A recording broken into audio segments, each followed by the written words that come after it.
Bonsoir à tous, c'est Nicolas. Aujourd'hui, on se retrouve à la septième preview d'Amonkhet. J'espère que vous allez bien.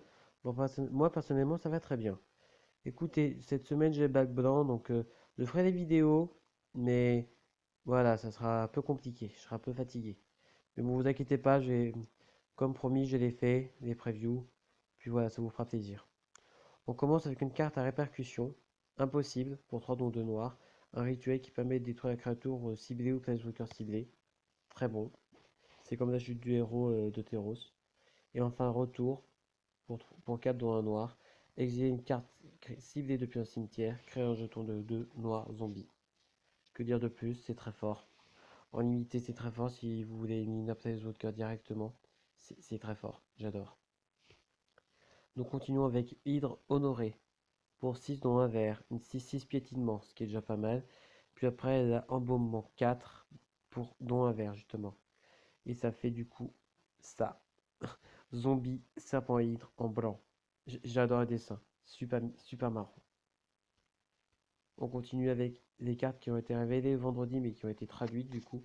Je sais que d'habitude je ne lis pas mais au moins c'est fait. Donc on continue avec Kenra à la Lamagide. Pour de 1-3 prouesse, chaque allié guerrier. Que dire de plus? J'aime bien cette carte. Berger ailé. Pour 6 c'est une 3-3 vol vigilance, recyclage, un blanc. Je suis déçu de cette carte, franchement. Parce que pour 6, c'est une 3-3. Généralement, pour 6, on a plutôt une 5-5 ou une 4-4. Là, on a une 3-3. Alors, certes, le berger ailé a une élevage vigilance et un recyclage. Mais en fait, c'est juste la force et son endurance qui va pas. Pour moi, c'est ça. Après, je sais que beaucoup de gens sont d'accord avec moi. Caravane de marchandises. Pour 5 dont un blanc, une 3-5 chameau.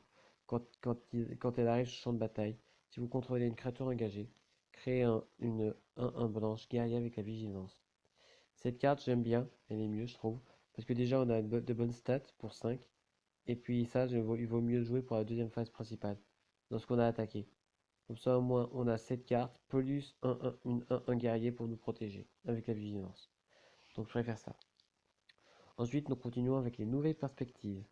Pour 6 dont un bleu, un enchantement qui fait que, euh, quand elles arrivent sur le champ de bataille, on pioche 3 cartes. Excellent. Pour 6, certes, c'est un peu cher, mais c'est pas fini. Tant que vous avez au moins 7 cartes en main, vous pouvez payer 0 à la place des coûts de recyclage. C'est très fort parce qu'après, on peut vraiment ensuite on peut lancer des sorts en fait. Après, on peut se libérer du mana quoi. C'est vraiment très fort.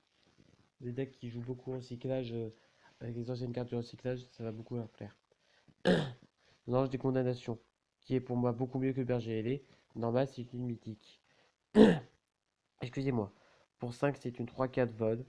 Quand il arrive sur le champ de bataille, on peut exiler un permanent non terrain ciblé qu'un adversaire contrôle jusqu'à ce que l'ange des condamnations quitte le champ de bataille. Et elle a embaumement pour 6 doigts un blanc. Petite précision.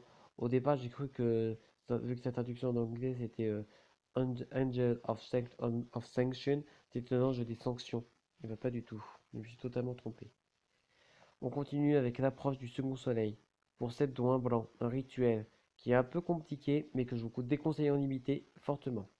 S'il a été lancé depuis votre main et que vous avez lancé un autre sort appelé approche du second soleil pendant cette partie, vous gagnez la partie. C'est pas mal. Mais si ce n'est pas le cas, on met cette carte dans la bibliothèque de son propriétaire, c'est-à-dire le nôtre, et on la met en septième position à partir du dessus, et vous gagnez 7 points de vie.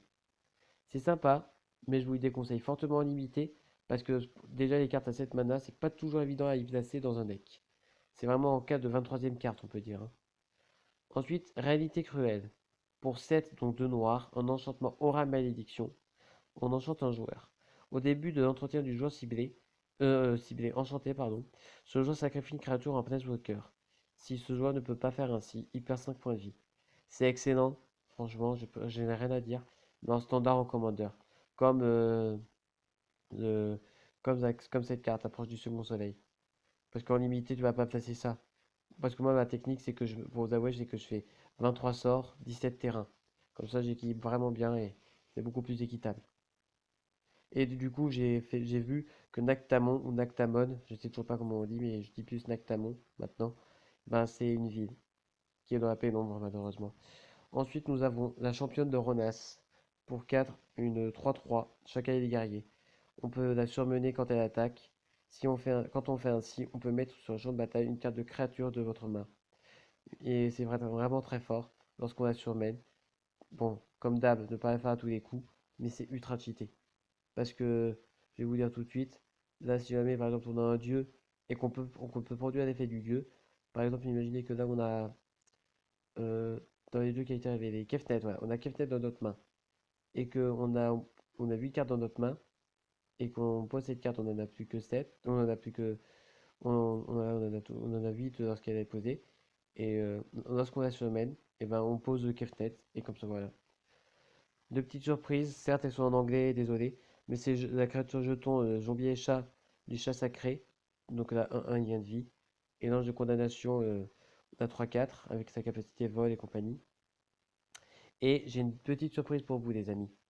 Je m'y attendais vraiment pas, mais bon, la traduction en français je ne l'ai pas, je l'aurai que demain, je suis désolé, mais donc désolé si ma traduction sera mauvaise d'avance, mais nous avons Oketra the True ou Oketra la vérité pour moi en, en invocation. Le dessin est très classe, j'aime beaucoup. Et pour vous dire comme ça, Oketra la vraie sera demain présente dans la 8e preview. Euh, dans la 8e preview. Oui, dans la 8e preview.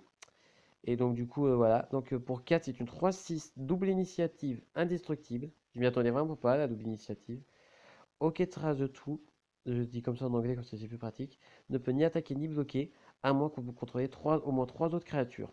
Celle-là est très facile à, à pouvoir mettre en place pour qu'elle puisse attaquer et bloquer. Franchement. Et pour 4 dont un vert, on crée un jeton 1-1 guerrier avec la vigilance. Voilà. J'espère que cette vidéo vous aura plu.